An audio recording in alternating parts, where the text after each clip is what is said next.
Hi, this is John Chenal with Vader TV, and we're here today with Eileen Gittins, founder and CEO of Blurb, the online publishing service. Eileen, welcome. Thanks, John. Now, you guys published over 80,000 titles last year, really an example of the long tail, kind of turning the publishing industry on its head.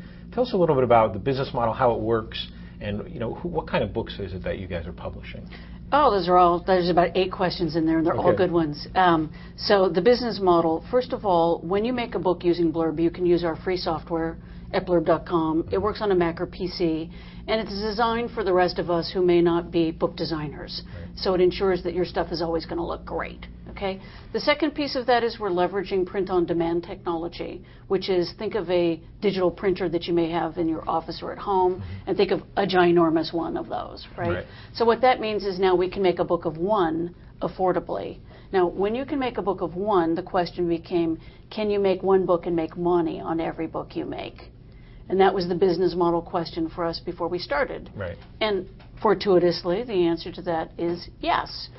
So now the business model for Blurb is one where we make money on the print side. Whenever you make a book, even if you only just order one, we make money on the print side, leaving you to make money on the sales side. Right. Now, you don't say how much your costs are per book, but you say you make money on every book. I think your least expensive title is $12.95, so it's obviously less than $12.95. Talk a little bit about how you work with Flickr and how a lot of people are pulling in photos, because most of these are sort of like art, very designed books, not just like a business title. Yeah. So Flickr is actually a great example. I have a couple of books that are similar to that. This one happens to be a book by Lexus, which is the car company. But I'm going to show it to you because I think it's an interesting example.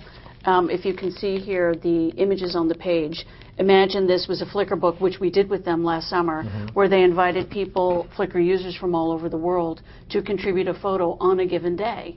And so their global community on May 5th, I think it was, all uploaded images. The Flickr people then curated them into a celebration of their global launch.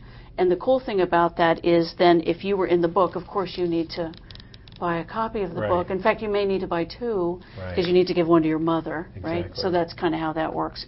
Actually, the whole community thing is really interesting because what we're now finding is that communities of people online, whether they're Facebook community, MySpace, Google Open Social, whatever, these are people who have both online relationships with each other and also may know each other offline. And so what's now happening is a movement of people who want to make physical products together. Books are a great example of that. What we're seeing is online communities of people hooking up together, using Blurb technology, by the way, to do that, to make a book. And then that prompts an offline meetup.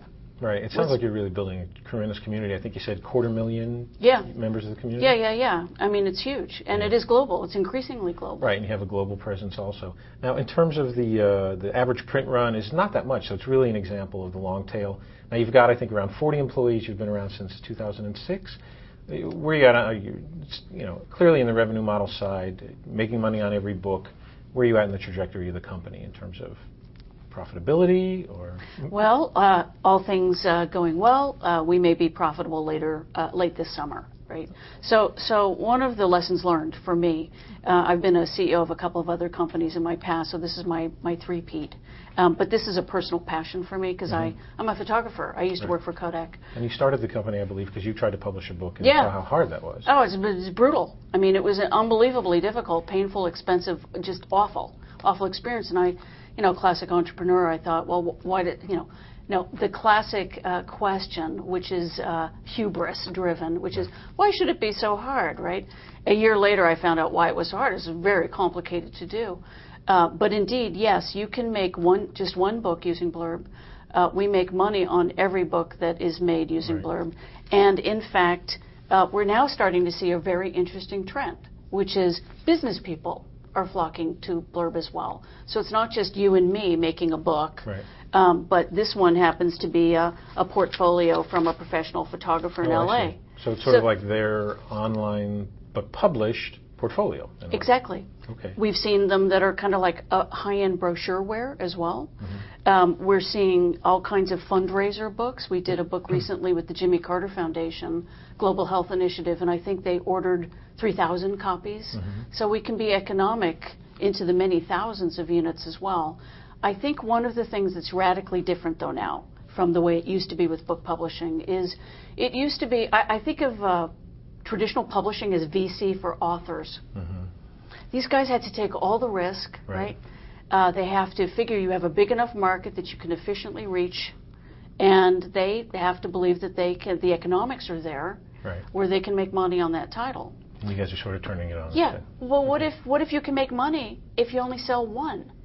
Okay. What if the tools of production and access are available to everyone in the world who has something to say, whether that's a bunch of pictures they want to put into a book, their poems, their blog. We do blog slurpers. Yeah, you turn blogs also. So a lot of different type of titles, a lot of momentum. Huge. Yeah. I appreciate you guys coming in, talking to us today. Good luck with everything. Awesome. Thanks for the time. I'm speaking today with Eileen Gittins, founder and CEO of Blurb, the online publishing service. For Vader TV, this is John Chenal.